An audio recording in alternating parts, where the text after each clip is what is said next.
But of course, those holy sites, those sacred sites, they were Yeah.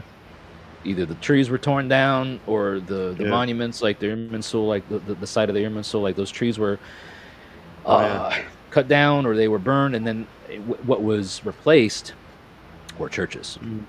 You know, they would Mm-hmm. build a church on that site as like a kind of a Yeah. finger to the Yeah. Saxons. Mm-hmm. So Which don't do kind of that. makes Don't go into sacred sites and try to wipe things out and put your own shit up. yeah. Don't do that. Makes me think: are there churches on sacred sites here in the states? Dude, are you kidding me? I'm sure there are. There has to be. Because if they were doing the same, if we had the same mindset as I mean, if the Christians then that settled here had the same mindset, you know, yeah, I mean, like, look, like the Native Americans are a conquered people, and they were yeah, conquered by Europeans.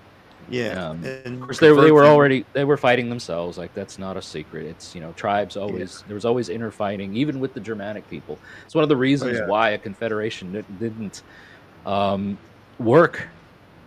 yeah, It's one of the big reasons why the Germanic hmm tribes couldn't unify and form a yeah, coalition, a confederacy, to fight against Charlemagne and to actually retain their traditions yeah, and keep themselves heathen, yeah, is because they were always fighting themselves. So same thing oh happened yeah, over here, obviously, but then Europeans came over and it was, genocide left and right, mhm. taken over. And then I'm sure that there's got to be holy sites or sacred places, sacred ground to Native American Indians that have been uh, replaced with, you know, The church, the church or a church or something. I mean, yeah, I'm sure of it.